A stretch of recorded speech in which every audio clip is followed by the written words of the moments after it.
Our warriors have engaged.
Week sprint, blindsiding even employees on his policy and integrity team, with then, on January 2nd, Meta appointing Republican Joel Kaplan to lead its global policy team to implement the changes. And then, a few days later, he added 3 new men to the board, with one, of course, being Trump's friend Dana White. And on January 7th, most of Meta's 72,000 employees reportedly learned about the rest of Zuckerberg's plans along with the rest of the world, with Zuck, of course, famously announcing that it was killing its fact-checking program in favor of a community notes system similar to X's, or with him also revealing that political content would no longer be suppressed, and finally declaring that the company would be loosening restrictions on how people can talk about contentious social issues such as immigration, gender, and sexuality. And notably here, all of that came not just in a written statement from Joel Kaplan, but it was also announced by Zuckerberg in a video that had him say, "After Trump first got elected in 2016, the legacy media wrote nonstop about how misinformation was a threat to democracy.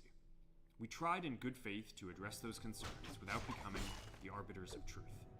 But the fact-checkers have just been too politically biased and have destroyed more trust than they've created, especially in the US. The recent elections also feel like a cultural tipping point towards once again prioritizing speech.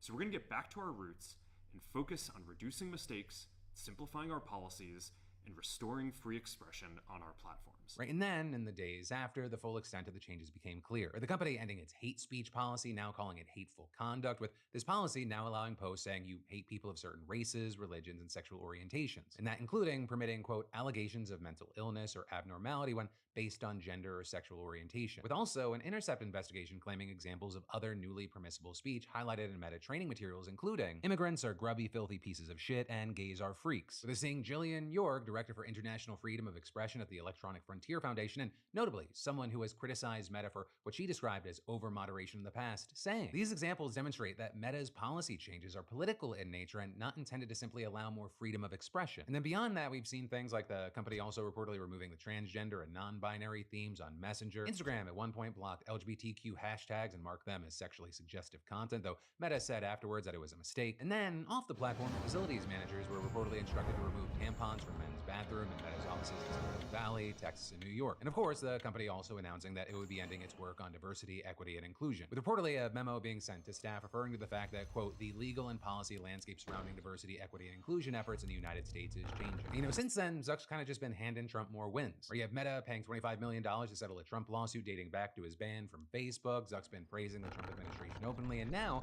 he's reportedly hunting for a home in DC to be closer to Trump. Though, I will say notably, right, Trump and his team, not fully buying it maybe. Because according to Rolling Stone, various members of his inner circle are skeptical of Zuck's MAGA makeover, with one senior Trump administration official even reportedly telling the outlet there is a lot more ass-kissing that needs to be done, saying he just needs to prove himself. It's a good start, but he can't just snap his finger and make the pass not happen. So, with all that, I'd love to know your thoughts on the situation in general, but also with Zuckerberg and what we've seen with a number of multi-millionaires or billionaires, do you think this is kind of the evolution, the final form? They finally feel free to be this version of themselves? Or do you see this more as them being shapeshifters? We're going whichever way the wind blows for better financial or personal gain. What do you think and why? And then I've got more important news for you in just a moment, but quick question.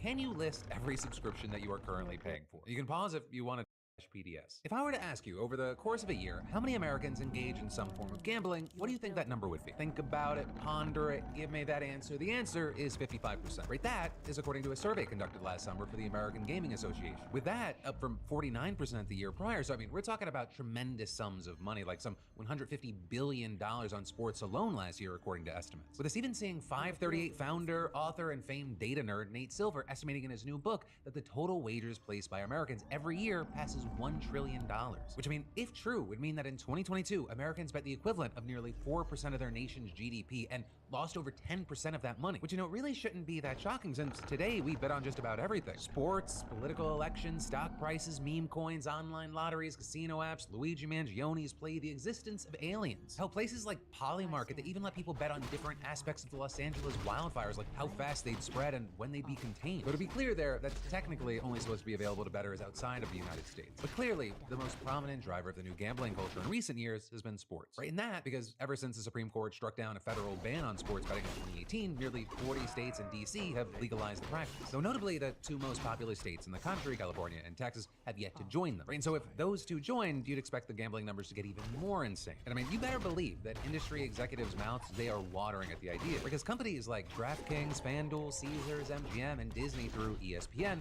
they've raked in the profits from this gambling boom. Even the big sports leagues who have historically opposed betting now caving in as they're signing partnerships with sportsbooks. And we've seen a whole cottage industry sprout around these markets with one very controversial goal, which is the reason that we're talking about this today. Using the revolution in artificial intelligence to turbocharge the gambling boom. Right, and they're doing this in a number of ways. So we're going to start with the mildly concerning and end with the downright dystopian. Right, so first step, you've got things like companies using AI to streamline many of the creative tasks that the gambling industry already does, namely writing persuasive marketing copy. With Narrativa, for instance, a firm that reportedly gets a quarter of its business from gambling clients, churning out everything from automated summaries of sports games to SEO-friendly reviews of online casino games to promotional social media posts. But then you've also got firms like SharpLink that use AI in somewhat more innovative ways, namely to convert regular sports fans into sports bettors. So they're reportedly doing this by gathering data about each individual, analyzing it for patterns, and then personalizing betting offers specifically designed for them. So for example, if you've got a favorite sport, team, or player, you'll get targeted with bets for those things. But then also, once you're already in the betting game, the technology does everything it can to keep you there, making more and bigger bets. Right, and there, one of the prominent examples is micro bets. They're not exactly new. You just bet in real time throughout the game on stuff like who gets the next touchdown or makes the next tackle or whether the next play will be a run or a pass. They're especially low value, high frequency, and they get settled within minutes or even seconds. But also, as outlets like Business Insider have pointed out, artificial intelligence gave those kind of bets a shot of adrenaline right in the ass. With the same things recently like DraftKings acquiring SimpleBet, whose automated processes reportedly raised the maximum number of possible micro bets by an order of magnitude. And so according to the outlet, no longer bottlenecked by the capabilities of human sportsbook odds calculators, every moment of a sports game can be turned into a wager. With them saying, when you bet that Lamar Jackson would throw on 2nd and 10, why not bet again that he'll scramble for the first down on 3rd and 3? But it's also not just sports betting that's getting a taste of AI. Right? You're also seeing traditional casino websites giving each visitor a personalized dynamic homepage with the perfect game, be it bingo, slots, poker, pick your poison. With it then adapting to meet the player's desire at any moment and offering bonuses if they're getting dejected. But then also, it goes beyond the website. Right? If you go to the casino in person, you're now dealing with things like the startup Ncube, which reportedly uses machine learning to optimize the placement of slot machines on the casino floor. And in fact, according to Insider, removing the total number of machines can actually increase the casino's win if the machines are arranged in a way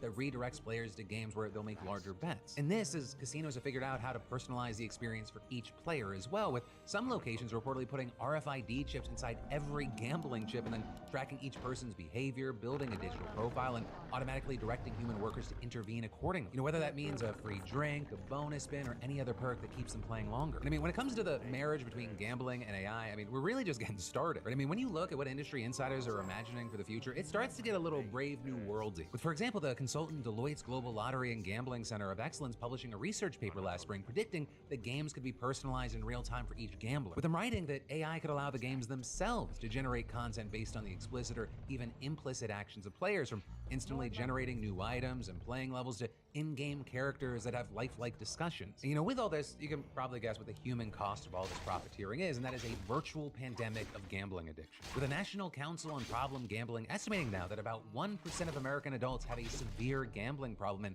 2 to 3% have a mild or moderate problem, which just talking about the United States, we could be talking about 7.5 to 10.5 million people. And if you go global, the numbers get really shocking. With seeing a recent report from the Lancet Public Health Commission on gambling, finding nearly 450 million people worldwide have experienced at least one behavioral symptom or negative consequence from gambling. As you'd expect, the habit can take a nasty bite out of a person's finances. But for example, researchers at UCLA finding that states that have legalized sports betting saw bankruptcies jump 28% and debt collections rise by 8%. And that's in addition to lower credit scores, more auto loan delinquencies, and more debt consolidation loans. But then another paper finding that for every dollar a household puts into betting, it takes $2 out of safer long-term investments like retirement accounts. Or, in places like Brazil, reportedly the world's third largest sports betting market, people now spend as much as 1/5 of their welfare money on gambling, according to the Associated Press. But with this, many critics and supporters alike, they agree that none of this is inevitable, and even the application of AI doesn't have to be exploitative. Right? In theory, the same software that profiles individual players so it can feed them more bets could instead be used to identify problem gamblers and wean them off. And so as one company even proposed, you could look for patterns, things like unusually large bets, declined deposits, playing at unexpected times, and then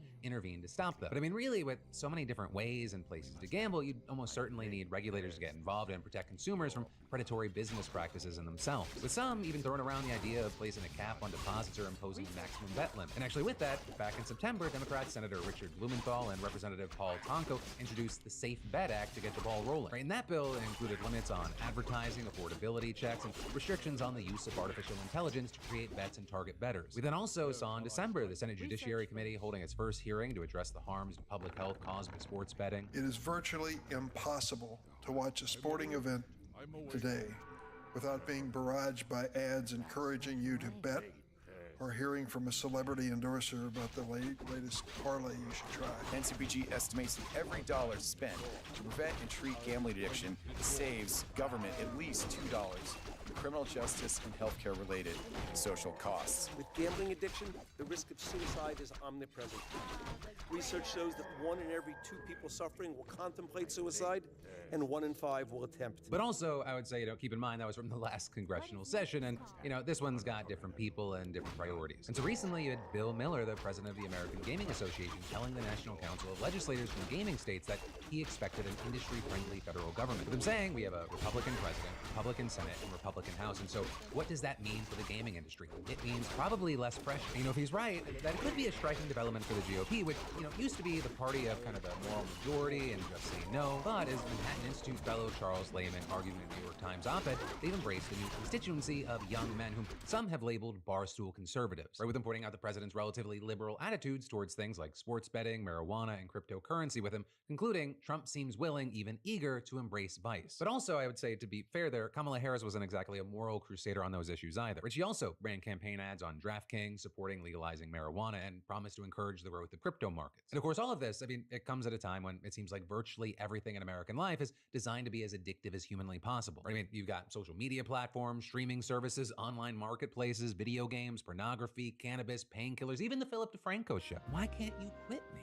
All of those things and more, they're constantly competing for your money or your attention or both. And then you've got people like Nate Silver, whom I cited earlier, arguing that even putting capital G gambling aside, Americans have drifted toward a more volatile culture of risk-taking in general. Whether it's dating apps, venture capital, public health, politics. With all that said, I gotta pass the question off to you. What are your thoughts here? Because I will say, that's a story, then now this is my personal opinion. I personally have conflicting feelings on this. I personally enjoy gambling. I am personally able to keep that in check. But as I've also looked more and more at the situation and the data, I've no longer, you might have noticed this, I no longer feel comfortable having those sorts of ads on this show and promoting it. And even though that was like fantasy sports rather than like straight up sports books, I was like, even if I'm gonna engage in those things and gamble myself, I don't wanna promote it. That's the news.